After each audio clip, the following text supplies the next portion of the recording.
from the South Korean side. Well, luckily enough, not going to be spotted by Mafia Ninja just yet, but Mafia Ninja is going to be spotted away. Nima with a DP28. Oh Actually, this is a great God. weapon. Oh, he's just, there you go.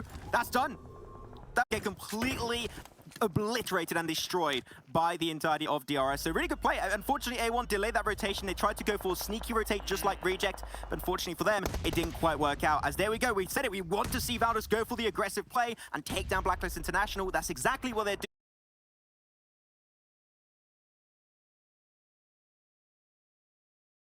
As they still remain as a four-man crew with 6 kills to their name. They are absolutely popping off on this third game of the day. Like, Valdez have gotten 14 kills between 2 games. 20 kills in 3 games.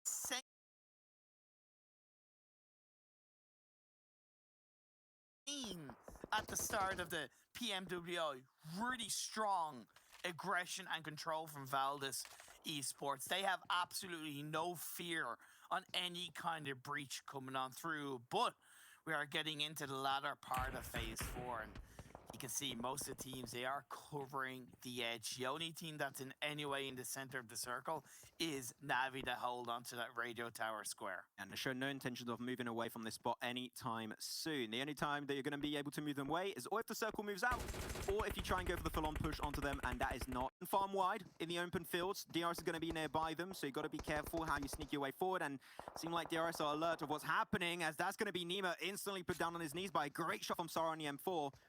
The circle's about to move, so they might have to actually put an end to this fight prematurely. You do not want to push this any further, because if you have to move into the circle, you cannot take that fight between each another. So we'll see where it's going to pop for this next phase. This fight might not go any longer, depending on where it goes. Fortunately, bad timing, I feel, on the engagement from Sarah, as the circle has shifted up north in favor of DRS and Reject. But whoever comes out on top of this one could be in the top 3 of the whole game. It gives a lot of open area for Valdez to wrap around and hold on and control the northern side of the circle, which has been the case. But it's all the teams down south that have it all to play for, right? You're talking about IA, DS, Yala, Fnatic Zombies, Nasser, Mythic. There's very little cover inside the south side for all of these teams to control. Put this into perspective, we currently have only 4 teams out of 12 inside the circle. That's a third ratio. All the other teams are going to have to fight for a good position, or we'll lose a lot of players in the process of that rotation actually unfolding. Exactly. This is not an easy one. This is the tipping point of where things are going to go bad for a lot of the teams that are unfortunately not already into the circle itself.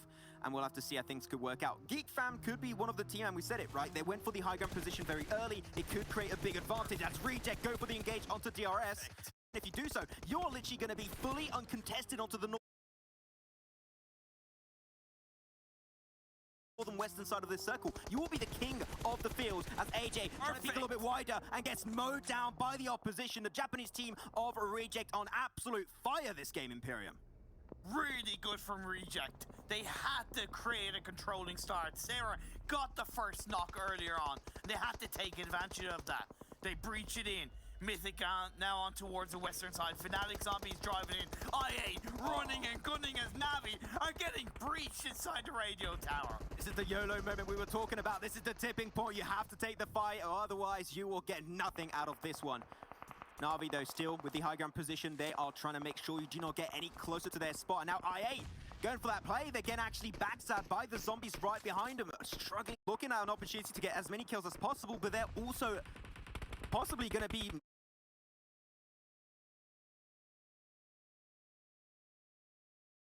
mowed down by Na'Vi on the high ground spot, and we're talking about it is, and they are just getting naded down like it's absolute nothing. This is looking like a mini red zone concentrated on a hilltop position. You're still opportunistically going to be taken down by teams around you, and so far Myth and Geek Fam are taking that chance to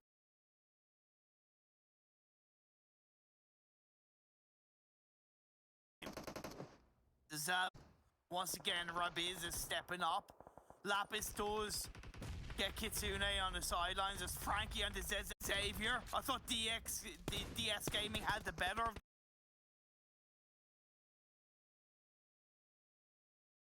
on top. Very nice job by the Xavier. Okay, that circle is huge for Reject. You've got to be careful. Still got widespread duello, especially being really close to Myth. It could work out for them. But man, this fight is so confusing. You have 4 teams literally right on top of each another almost.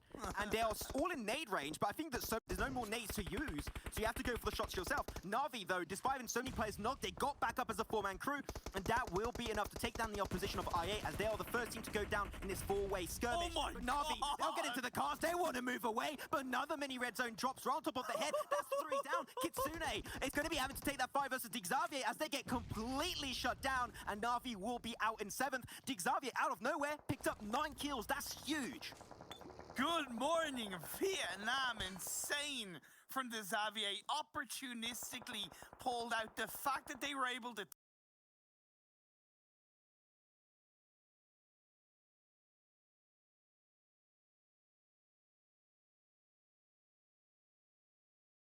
they're going to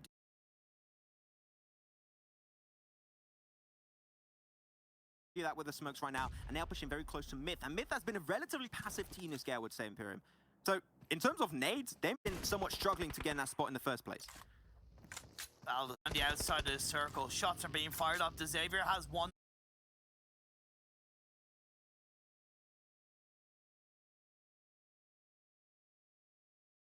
Knocked down, but 2 are now starting to breach in. Lamborghini and Frankie together. If they can squeeze an opening for a revive onto Rabbits, but until that happens, Martin is just going to continue to pressurize and allow the rest of the team to push maybe a little bit more heavily onto the Xavier. How are Valda's doing it? This is another top 5 game. Back to back to back. And they are maybe going to be turning it into another top 3. And if they can, I mean, you said it earlier, right? Can we see them actually find closer to a game and get themselves a win? If they do so, they'll be creating such a huge lead in the very first day. If this team starts running with the lead now, it's going to be really hard to close off that gap afterwards. That's a great shot coming out from QB, but be careful, you're also in range of Myth.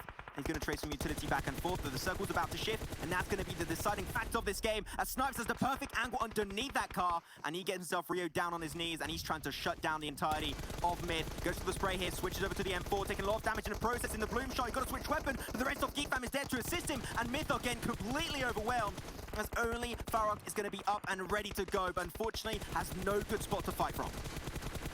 Like, that was beautiful from Geek Fam, right? Snipes led the way, and then when he started to take a bit of damage, he stepped back, and the rest of the team damage, and just suppressing your opponents beautifully. Farok can go nowhere as the circle